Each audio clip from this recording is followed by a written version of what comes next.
Hey everybody, we're here at Powder7 World Headquarters in Golden, Colorado. I'm Matt. And I'm Alex. And we're talking to you about our top picks from our 2022-23 Buyer's Guide in the Frontside category of skis. So Yes. kind of narrower end of all mountain skis here. So a lot of hot models.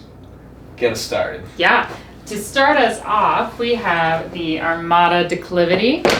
The ladies' version of this is the Reliance, same construction between the two, but the Declivity gets a new top sheet for 2023. This was really highly rated among all of our testers. It's just a really fun, really solid on edge carver, even though it's about 92 underfoot, still very quick to lock over and get on edge, alongside some of the skinnier models here too. But at the same time, it's got that Armada kind of playful flair to it. So when you're kind of going in between turns, there's a lot of nice rebound, a lot of nice pop if you want to go off of a little side hit or something like that. But, you know, compared to Armada's kind of reputation, it's going to have a little bit more of a directional shape to it than something majorly twin-tipped or flared out. Even though it's got that directional shape, it's still easy to release out of turns. I was really impressed with that. And it holds really well on firm snow. We were skiing like end of the day, icy, scraped off stuff, and these things felt really locked in and super solid. So this is just a great all-around frontside oriented ski, but you could definitely dip around other places if you wanted to. Probably the best frontside Armada, yeah? Yes, definitely. Yeah. There's nothing else from Armada, I think, that quite grips into the snow like that Declivity. Yeah. But there's also a narrow Declivity, the 82, so if you were really looking to carve on firm snow all the time, that would be a great option. Sweet. Speaking of carving, our next top pick is from Stockli Stormrider 88. This is over the last 2 years absolutely been a favorite among our staffers for frontside skis, especially the ones that like to go fast. So Stormriders have a super cool construction. There's 2 sheets of metal in this ski. This one of the sheets is visible here. This is just a brushed Titanol, no other top sheet material. Also a very directional shape for Stormrider, flat tails. But Stockli adds in the Stormrider collection in the 88, 95, and 102 a free ride tip, so they take some of the weight out of these tips, makes it lighter, lower swing weight. That's a common buzz term you'll hear, more maneuverable in like bumps and trees and all that stuff. Stormrider does have a free ride rocker profile. The 88 is going to have the least amount of rocker. Nice little splash of rocker up in the tips, little splash in the tails.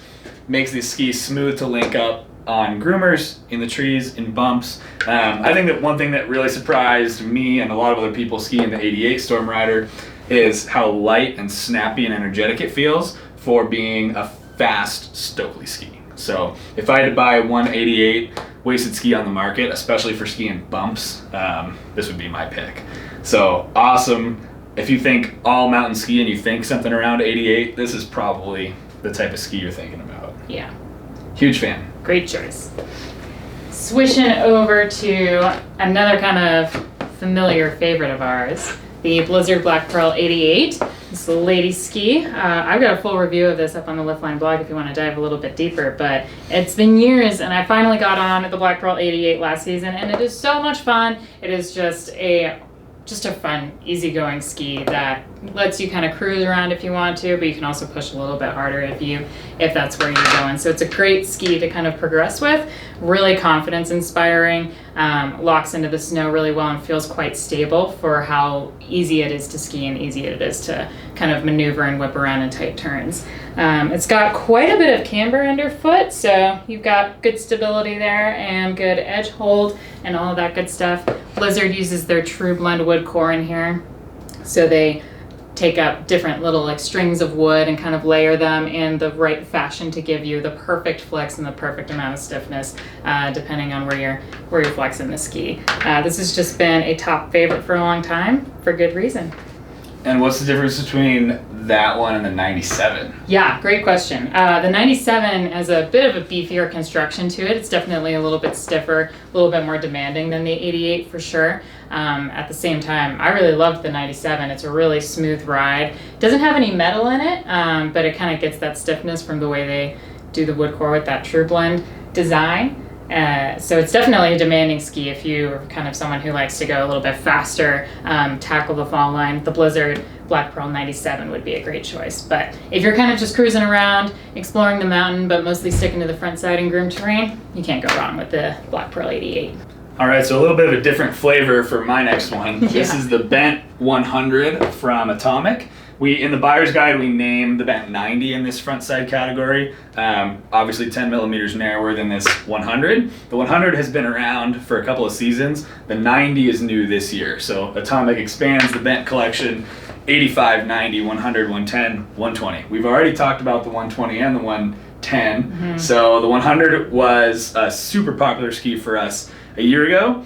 In this video and in the buyer's guide for the front side, we're really focusing on the 90. Yeah. So the 90 and the 100 really do an awesome job of blending like an all-mountain, playful freestyle type of ski with a few design flourishes that make it hold up a little better than you might think on firmer groomers.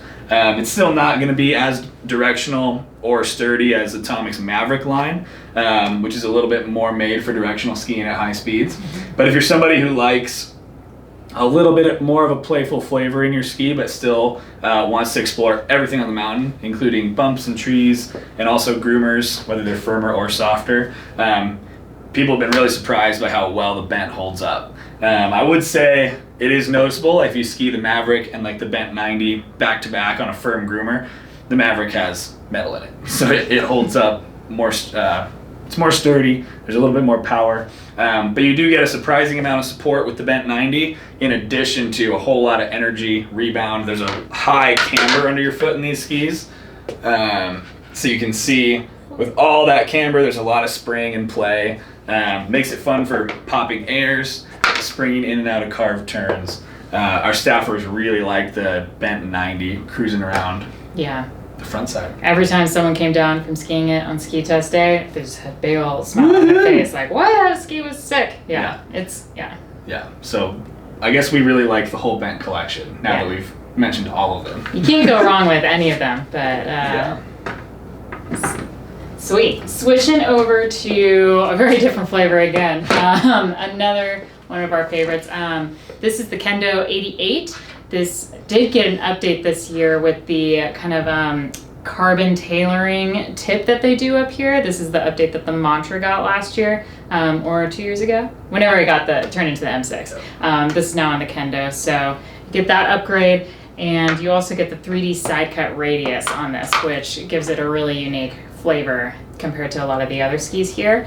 Something that I've noticed and some other testers noticed that this is a stiff, pretty demanding ski, but it almost feels kind of playful because you can really play around with your turn shapes a lot. You can arc big GS turns, or you can dip into the bumps and kind of nimble your way through things, especially compared to something like the MX88, which is going to want to kind of take those GS turns as much as and feel a little bit more demanding. This you can kind of let off the gas a little bit. So it's a great option if you're kind of maybe an advanced skier, but you're still working on your technique a little bit, or you just don't want to feel like you have to be on the gas pedal all the time. This is a great option, but really popular among a lot of the staff. A couple people just bought it this year. Great front side ski, and again, 88 underfoot, so it'll work really well for those kind of variable front side conditions, and if you get a little extra snow, it'll be just fine. Another 88 here that's also a really different flavor. I think we've talked about the Kastle MX in every front side or carving video we've maybe done ever at Powder7, and for good reason. So the Kastle MX series is a pretty traditional series as far as a whole lot of camber under your foot. Minimal rocker. There's no rocker in the tails. They added early rise in the most recent updates to the MX88, really to just help with turn initiation and linking carves. But the MX88 is still an all-mountain carving ski. So I wouldn't call it an intermediate ski. People who get the most out of the MX like carving, like firm snow, and know how to kind of stay on a ski and drive it.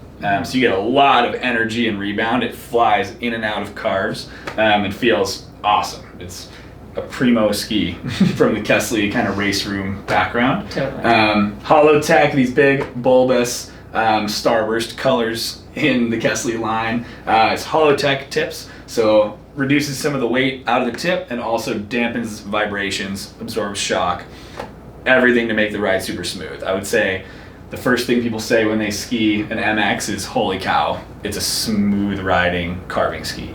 So of course in the 88 waist, it's pretty unique in the market today, especially in this video too, for being so directional and carving oriented in a little bit wider platform. People who love the MX, especially in the 88 waist, want to explore a little bit off-piste, maybe dip into the trees a bit, but they just love traditional ski style. So maybe they're ex-racers, kind of ski with a very technical driving style. MX is the way to go if that's you. So. Totally. There's nothing a lot like it comparatively for that Kastle classic dampness. All right. Off to a kind of our 2023 spotlight for this year. I have this 2022 ski here in front of us, but this is the Black Rose Captis Birdie.